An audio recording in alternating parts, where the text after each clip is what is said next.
Henann Garden. Oh my gosh. Ang laki ng Henann. Henann.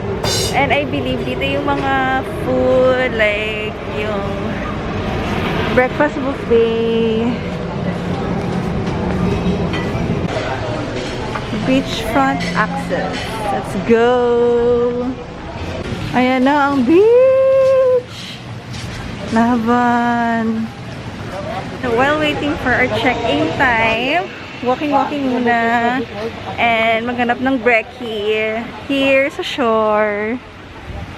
Ayan. Hindi ka nakapag-beach kung wala kang ganito. Charot. I mean, shell choker and bracelet. So, 150 pang ang. Laban! And we're heading towards Henann ulit to change clothes para makapag-swimming na. Finally, nagkaroon kami ng slot for early check-in dito sa Henann Gardens. Yes! 10 a.m. na. So, we were expecting na 3 p.m. yung check-in. But, luckily, Henann find a way. So, from the lobby, ayan, dito ang aming room for 3 days. Ayan, ayan na siya. Ito muna ang CR. And this is me. OMG! Kita ka pala dito! Ayan yung bathtub. Ayan na yung bed. But you can cover that one. Parang wow! Ganito pala dito. Laban! Henann Garden.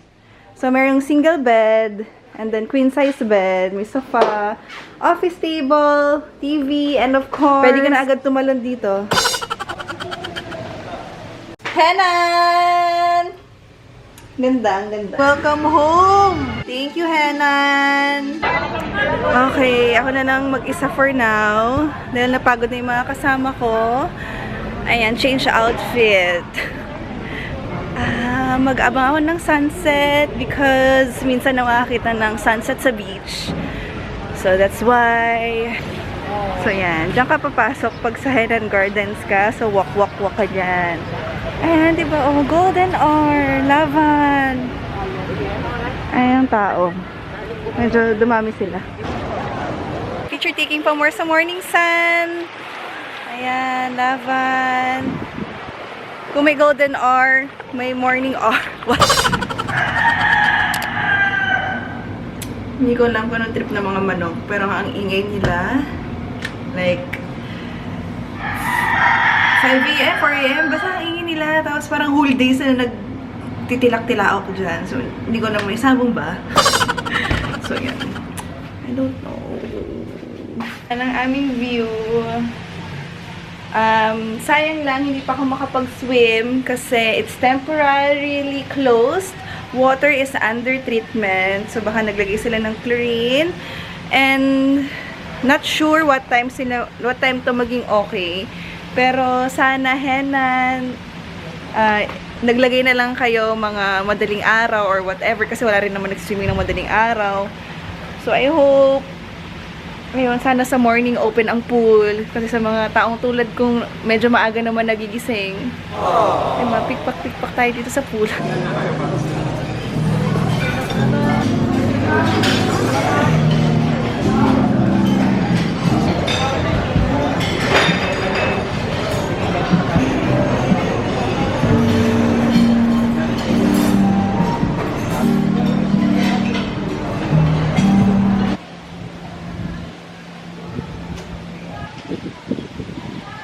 Thank you so much, Kuya Agustin. May pabanig pala sa Henann and plastic.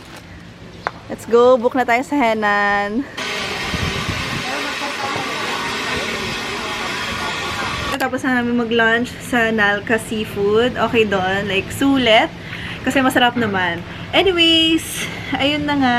Freshen up lang kami dito and we're heading back to the beach later at 5 p.m. for Paraw Sailing. Ayan, magpa-Paraw Sailing kaming 6. So, with the sunset, hopefully, ang aura natin is mapaplansya. Thank you, Henann. Just got home. Wow, home from HUE Resort. So, mga 9 or 10 p.m. na. And Sinabihan ko kasi yung Henann na birthday ng ate ko today. Happy birthday! So, ayan. Meron daw silang complimentary cake. So, thank you so much. So, pag-uwi namin, ayun, na-surprise ng aking sister na meron ng nakahandang cake. Ayan. And this is a gift from me. Ayan. Dito kasi naka-check-in si na kuya. So, we're gonna visit Fairways and Bluewater. Let's go! Ang taray, may pa L300. Char. So, ayan, Fairways and Bluewater. So, ito ang kanyang look and feel. Gym is lifer din dito. At may playpen. Ang mga bagets. Ang ganda rin.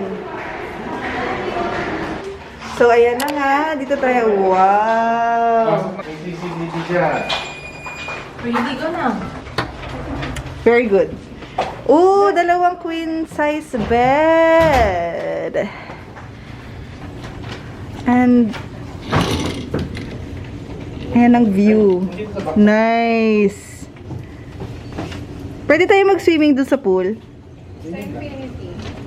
Meron daw kasi ditong infinity pool and then yung tabi nun, I mean, over there is yung New Coast Beach. So, first time nyo lang ba makita yun?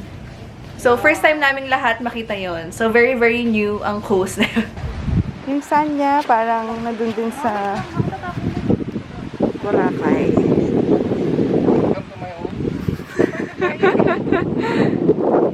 Pang events place, no? Nag-try kami from 2 seasons. So, mga 10 pesos per head. So, later, hindi ko lang alam, pabalik kung magkano. So, yung Fairways and Bluewater, may malapit na city mall. Boracay. Ayun. Ito kayo, ma'am? Henann. Gardens.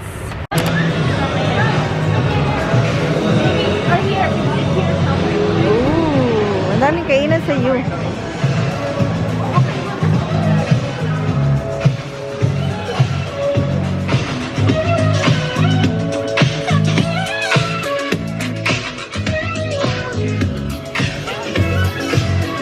So, this is HUE at night. Party na! Char!